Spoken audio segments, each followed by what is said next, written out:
Bonsoir. Est-il autorisé à une femme de refuser son corps à son mari? Est-il autorisé à une femme de refuser de rapports intimes à son mari? Ou tout simplement, est-il autorisé à une femme de refuser son sexe à son mari? Nous disons directement non.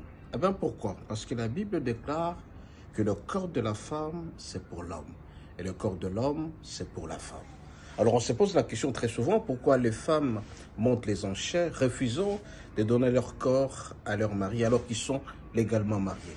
Certains hommes parlent même de mariage à 3 étoiles, c'est-à-dire le coutumier, le religieux et puis les civils. Alors la femme ne peut jamais refuser à son mari son corps, quelles que soient les circonstances dans lesquelles elle se trouve, sauf seulement quand elle est malade.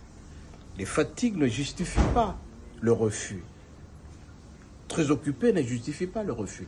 Quelle que soit la situation dans laquelle tu te trouves, femme, tu es obligée de donner ton corps à l'homme sans pourtant réfléchir. Donc, quand le mari a besoin de sa femme, il faut donner. Il n'y a pas d'explication là-dessus. Parce que l'homme a payé, il a donné sa dot, et puis devant Dieu, tu as accepté à toutes circonstances. Alors, je me pose la question, pourquoi très souvent les femmes montent les enchères? Avant de pouvoir céder son corps à son mari, il faut de l'argent. Avant de pouvoir céder son corps à son mari, il faut ceci. Beaucoup d'explications là-dessus. Un homme ne peut pas rester une semaine au-delà sans pour autant avoir besoin de sa femme. Et donc, c'est là, nous pousse à dire, pour le moins de 60 ans, les hommes, en principe, ils ont besoin de leur femme 3 ou 4 fois par semaine. Mais si jamais la femme refuse, c'est une abomination. La femme, soyez soumise. Quand la femme refuse, c'est le manque du respect, c'est une impolitesse notoire et ça ne peut jamais être accepté. Raison pour laquelle ce soir, je vais justement alerter cette femme qui refuse son corps à son mari. Pourquoi tu refuses le corps à ton mari alors que ton mari t'a épousé?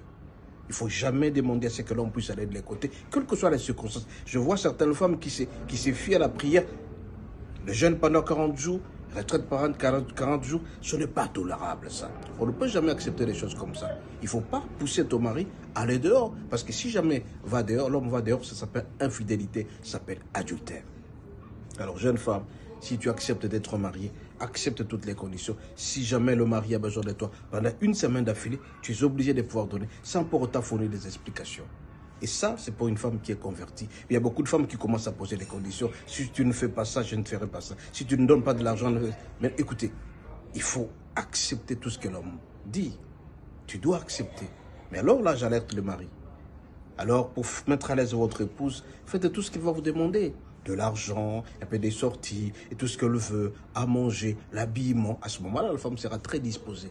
Tu ne peux pas continuer à réclamer à ta femme d'aller avec elle, de rapports intimes presque tous les jours, et pourtant tu n'es pas productif. Cherche un travail, quand tu auras du travail. La femme, très souvent, quand elle le guet et le égayé, tu donnes de l'argent, elle ne va pas résister à pouvoir te donner ce que tu cherches. Mais la femme, ce soir, je te dis, refuser de donner ton corps à ton mari, c'est chercher des problèmes inutilement. Alors, l'homme, tu es obligé, à un certain moment, de mettre le moyen à ta disposition. Parce que la femme, très souvent, quand elle voit de l'argent,